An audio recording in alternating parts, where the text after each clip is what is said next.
मतदानाचा टक्का वाढायला विविध कारणं आहेत. राजकारणात काहीही होऊ शकतं. झारखंडमध्ये एक आमदार मुख्यमंत्री होऊ शकतो, तर इथे परिस्थिती बघता प्रहारचा मुख्यमंत्री होऊ शकतो, असे विधान बच्चू कडू यांनी केलंय. मला असं वाटतं त्याला विविध कारणं आहेत. त्या भागातला आता पुऱ्या अमरावती जिल्ह्यामध्ये अचलपूरचा टक्केवारी जास्त आहे, काही ठिकाणी ते कमी पण आहे.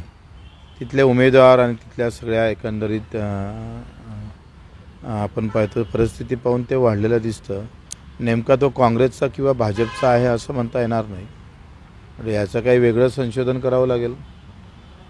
म्हणजे जी मतदानाची टक्केवारी वाढली, अर्थात मतदानाची संख्याही वाढली आणि लोकसभेमध्ये ते कमी होती, त्याच्यामुळं बऱ्याच लोकांनी यावेळच्या निवडणुका विधानसभेच्या एकतर उमेदवारी जास्त आहे आणि सगळेजण युतीनं आणि अपक्षाची संख्या जास्त असल्यामुळं कदाचित त्याचाही टक्केवारी वाढली असते, ते कारण असू शकतं. भाऊ, एक्झिट पोल जे आलेलं आहे, एक्झिट पोलनुसार कुठल्याही पक्षाला महाविकास आघाडी किंवा महायुतीला बहुमत दाखवलेलं नाही आहे.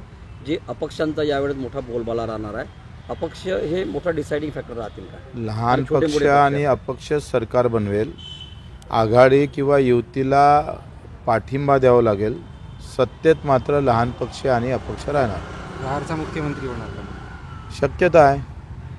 झारखंडमध्ये एक आमदार जर मुख्यमंत्री होऊ शकतं, तर इथं काय राजकारणात काही होऊ शकतं. प्रहारचं कोणतं नाव आहे पुढे?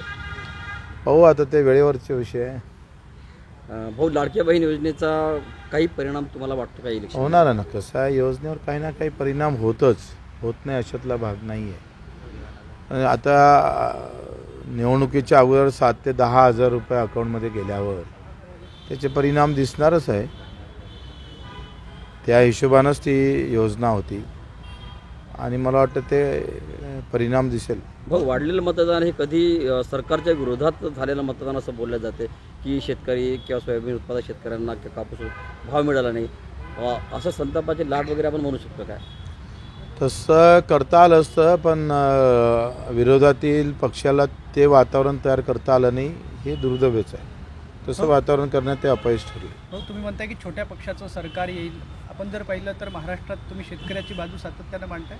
जर छोट्या पक्षांचं सरकार आलं आणि प्रहारतर्फे तुम्ही जर मुख्यमंत्री झालात, तर कुठला निर्णय महाराष्ट्रामध्ये पहिला घेतला जाईल? ते वेळेवर पाहू. पण आता एकंदरीत आमचे जे 17 मुद्दे आहे, ज्या विषय घेऊन आम्ही जातो आहे, शेतकरी, मजूर, दिव्यांग, अडचणीत असणारा, कष्ट करणारा, हा आमच्या केंद्रस्थानी राहील. काँग्रेसचा दावा आहे की नाना पटोलेंच्या प्रमुख याच्यामध्ये मुख्यमंत्रीपदाचा चेहरा हा काँग्रेसचा असेल आणि याच्या अगोदर उद्धव ठाकरेंनी देखील असाच दावा केलेला आहे. त्याला काही अर्थ नाही. हे सगळे पक्ष कुठंच एकत्र राहणार नाही. आमच्याजवळ सगळ्यांना यावं लागेल. सत्तेच्या ज्यावेळेस शेवटी अपक्ष आणि लहान पक्षाकडे राहिलं असं म्हणतो. बिलकुल 100% मी जे सांगतोय ना, याला 100% तुम्ही म्हणाल का बच्चू कडून जे सांगितलं ते बरोबर आहे. अचलपूर मतदारसंघात मुख्यमंत्र्याचा चेहरा दिसेल. मला वाटतं ते असं म्हणणं मला ते योग्य वाटणार नाही. पण महाशक्तीच्या माध्यमातून आम्ही सगळे मिळून समोर जाऊ.